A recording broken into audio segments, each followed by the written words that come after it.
You know those days when you just get an idea in your mind and you just can't settle until you get that idea sorted and made? Well, that is me today.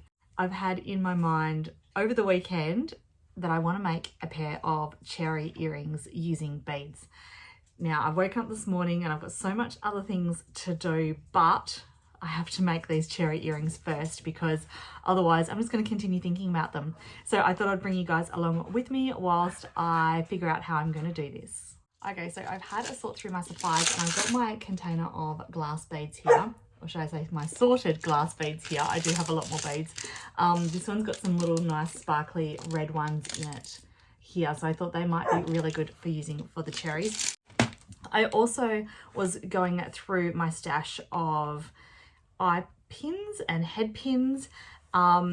These are the ones I haven't sorted yet into my containers, and I found a couple of different types. So there's some that have the little balls on top, and there's also some little ones with the flat head pins as well. So I'm not quite sure which ones of those I'll use, but I'm going to grab both of those ones out. I also have here a strand of leaf beads. So I think this is kind of what sparked my idea for the cherry earrings in the first place, is these leaves. I love the look of these, but I wasn't quite sure what I was going to use them for. So I think the cherries is the go. I'm just going to cut my strand of beads and pop them into this little bowl. I like having lots of little glass dishes around with all my beads in. It makes it a lot easier to see what I've got and to work with. These ones are being a little bit difficult actually. They usually, when they're round beads, they just kind of fling off. These ones, they're kind of getting a little bit stuck.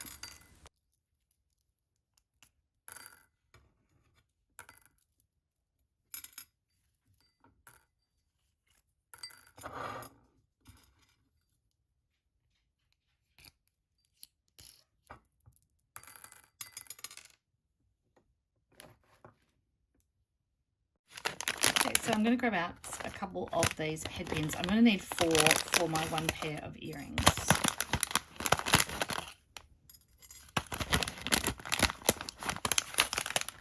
Okay, and the reason that they're called head pins is they have that little head on the end, so that will stop the beads from going through. Sometimes you can get the ones that have the little loop on the end, which are great if you've got things hanging from them, but today we just want to use the ones that have the flat end. So I've got my 4 of those, so 2 for leaves and 2 for the cherries. So I'll grab out 2 leaves.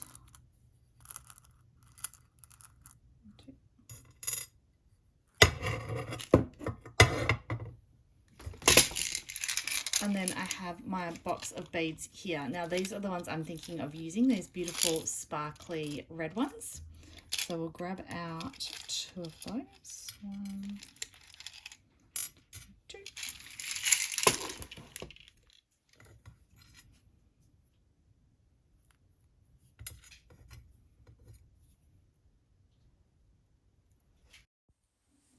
So these fit nice and flush on the end there. The whole size of the bead is just the right size because it fits nicely without going over the end of that head pin there. And something I was just thinking about with these leaves is making sure that the point is facing down, because the loop is going to be at the top, so they're going to hang from that wider bit at the top and then have the pointed part of the leaf facing down. So I've got a couple of pairs of pliers here. These are my long-nosed pliers. They're flat on the inside and sort of rounded on the outside. I also have the round nose pair here, so they're rounded all the way around. And I have my pliers, so that's for cutting the wires. So I want to make my little cherry stems quite long, so I'm not going to trim off any, but I'm going to get my little flat nose here and I'm just going to put a little bend in the top. So I want to make this about 90 degrees. Doesn't have to be perfect, but about 90-degree angle of this part. And then I'm going to get the round nose pliers and twist it all the way around to make that top loop. It's actually really tricky to do this whilst filming because I'm trying my hardest to keep it in shot.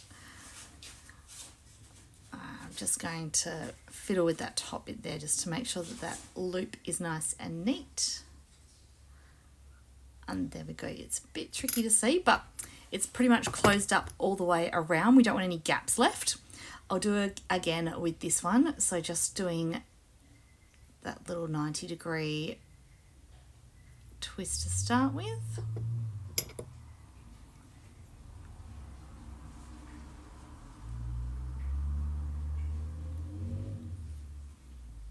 It's being a bit difficult for me. Trying to hold it on the right angle. Right, and then all the way around.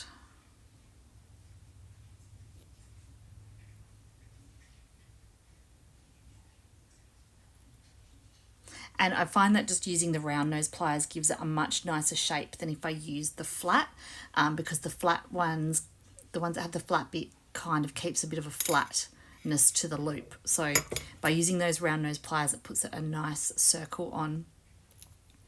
Right, so with the leaves, I want to make sure it doesn't come off, but I also want to make sure that this loop is down quite low. So I'm going to put that 90-degree twist on it first. That's going to hold the bead in position. So now that's not going to move around as much. And then I need to trim off the extra of that wire.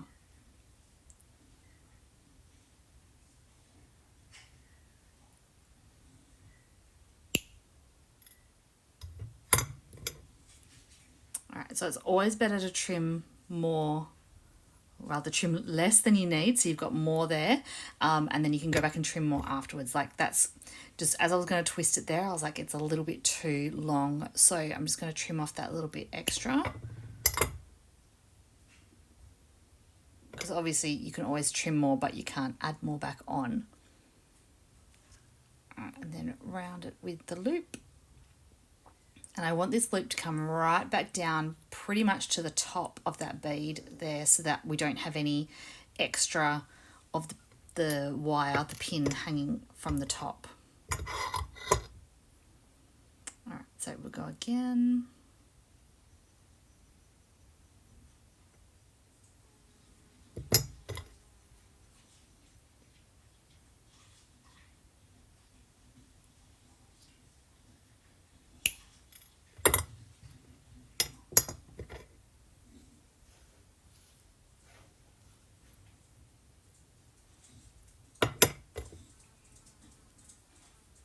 We'll just trim that a little bit more.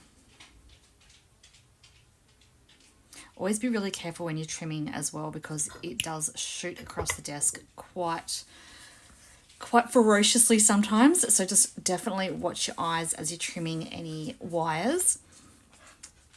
All right, bringing that one right around. You can see that there was a bit of a gap, so I just need to make sure that that gap is closed, because we don't want it falling off of our jewellery. There we go, nicely looped. Right, so the components are now looped nicely and ready to assemble. So I don't use small jump rings very often, so these are my 6mm jump rings. I don't have any smaller here with me, yeah, because 6mm is probably the smallest that I use. Probably a 5mm, or maybe probably a 4mm would have been a really good size for this, but that's okay. We're just going to go with this at the moment. So I'm going to open up the jump ring, and if you've followed my jewellery tutorials before, you know that we twist our jump rings to open them, not pull them apart. This way they close up nicely when we close them afterwards. And now we are just going to thread our cherries on. So we're going to go leaf, then cherry, then the next cherry, and then the leaf. And I'm making sure that all my joins of those loops are all facing the same way as well, so that the nice rounded edge is going to be at the front. That's just a little detail that I always like to do when I'm threading my beads and things on, just keeping all those joins in the same direction. And then to close up that jump ring, we just twist it back into position so that it is nicely closed with no gaps, so the pieces can't come off. And there is our little cherries. So they're looking really fun and cute.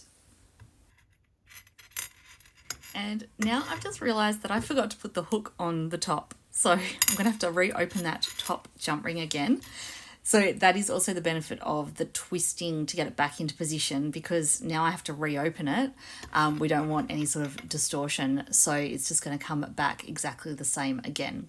So I'm going to twist it open, grab my hook, and then thread that on. And then I can close it again.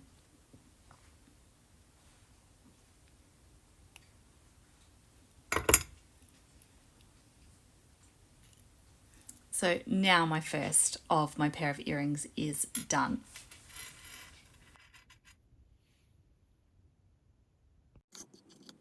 So when I came to making the second pair for this earrings, I thought I might just try and make them a little bit smaller so that the stems aren't quite as long.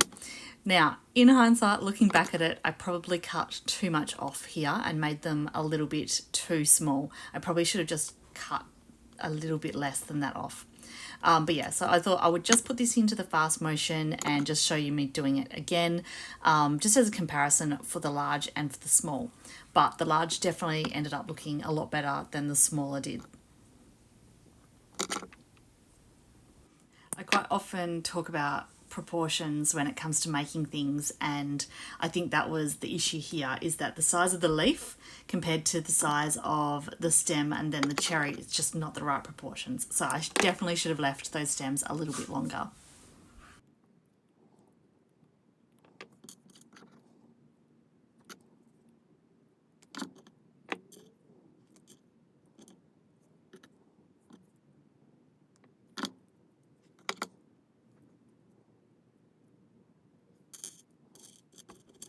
Yeah, so definitely not happy with that smaller version. So I just, I'm just reusing those leaves that were already made, and I just remade the cherries into the longer stem to make the pair here. So these turned out super cute. I'm really happy with how they turned out. This pair is going to be mine, but I think I might have to make another few pairs as well so that I can put them on my market stalls. So anyway, this brings me to the end. So thanks so much for joining me today in this quick and simple little tutorial. I hope you enjoyed it, and I'll love to see your take on making some as well. So thanks for joining me, and I will see you next week with another tutorial. See you then. Bye.